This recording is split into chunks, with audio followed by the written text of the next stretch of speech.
Hello, Mr. Mulcair.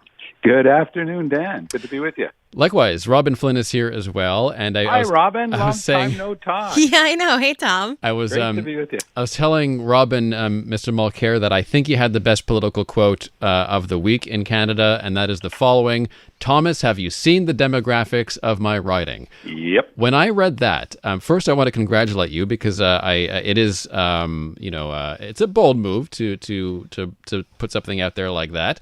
I haven't seen Melanie Joly deny that she said that. No, she hasn't. So we're going to... to... And I've said it in French and in English on the air and in writing, and she knows she shouldn't. It would be wise not to try to deny it.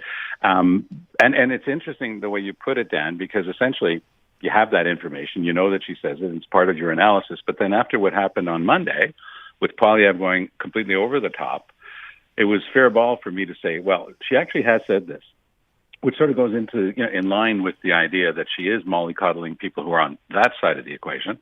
But at the same time, given the fact that he had gone over the top, I thought it was fair ball to call him out on that, to stay with the ball theme. I often joke with people who write to me that I'm like a baseball umpire. I call him like I see him. And in this case, there was definitely a lot to criticize in the Liberal, especially the Trudeau-Joly approach. When the reason I had that talk with her was the incredibly bizarre response they had to the South African allegation of genocide against Israel. And that's why I was talking to her. I still haven't been able to this day to understand at all what Canada's position was on that. Same here, and I don't want to talk about the Middle East, but only to say that whether you're Jewish or Muslim, regardless of the perspective that you have on this issue, when you hear a Foreign Affairs Minister of Canada say something like this, have you seen the demographics of my writing? It's so cynical towards everyone involved and everyone who's in pain over this conflict. She didn't say, have you seen the individuals coming to me in my writing? Have you seen the opinions of the cultural communities in my writing? She didn't say what the mosques are telling me, what the synagogues are telling me. The demographics is really what matters to her. And how cold, how callous, and how, frankly, prototypically Canadian in the most kind of aloof way to just describe people as demographics. To me, it's disturbing. Well, I also think that it's a sign that they're not steering by any star. They don't have a guiding principle that's leading them. They have self-interest that leads them, and self-interest right down to the riding level. To know that Canadian foreign policy is being decided in that way is, I think, shocking. I was floored when she said it to me. There was a great article in the Walrus this week, Tom, talking about the Quebec secession crisis, that it is coming. Gerald Butts wrote it in the Walrus. More electoral cynicism. What do you think about this? Does he have a point? Could sovereignty rear its ugly head once again? Yeah, I mean, Gerald Butts is not from Quebec, but he spent a lot of time here, and he certainly spent a lot of time at the highest level of the Canadian government as one of the principal advisors in the first years, anyway, of the Trudeau reign. And I have to tell you, he's onto something. And those of us who share, those of us who work in the commentary and analysis sphere, we wind up talking to each other on, separately, not necessarily on air. And yeah, he's got a very good point. If you look at what's happening right now, just look at what happened in the past few weeks with the Bloc Québécois. I mean, people in Quebec really don't want to have anything to do with Poilievre. And we're seeing the Bloc going up and up and up as Trudeau, because people have the same sort of reaction here. Even though Trudeau is a native son, it's sort of like, could you please get the message? It's time for you to move on.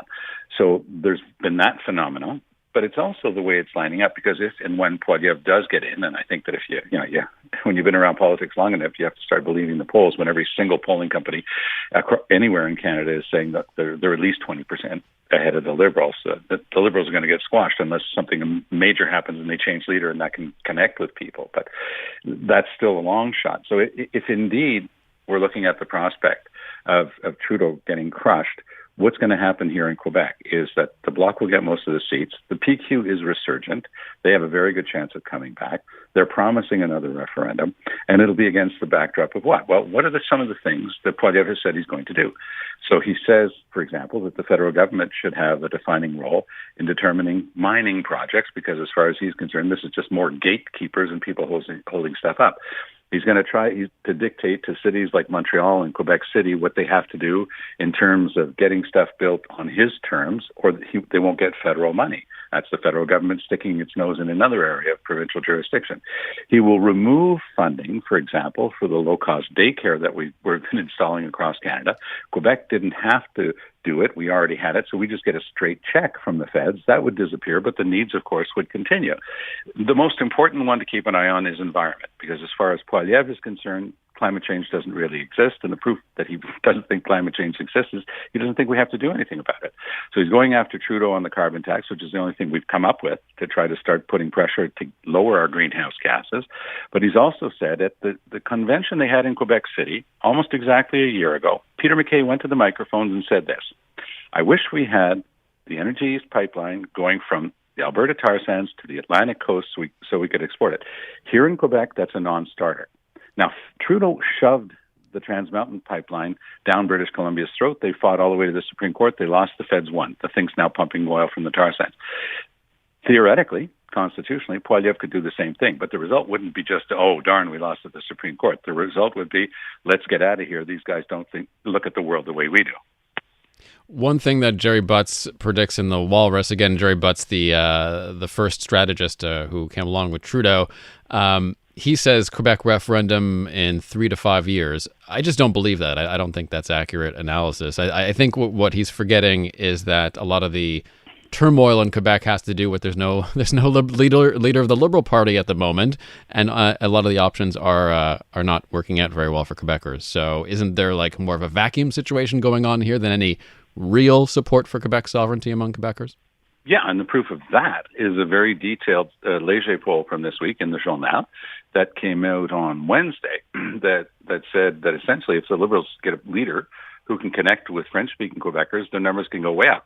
And the person, that was at the center of that speculation and those numbers was, Pablo Rodriguez. So if they get somebody who can connect with a lot of Quebecers, they're going to see their votes go up amongst Francophone Quebecers. In the last election, they got like 5% amongst Francophone Quebecers, which means basically the Liberals here in Quebec were going to get, thrown out. The race isn't over. It hasn't even started. Technically, it doesn't start until January. But I do think that Butts may be getting a bit ahead of himself. But what I will say is this. I believe that there will be a referendum in less than 2 years, but it won't be on sovereignty. I think Legault is setting this up so that he can have a referendum that he will win because he'll ask for increased powers, particularly on immigration. That's why he keeps hitting that nail.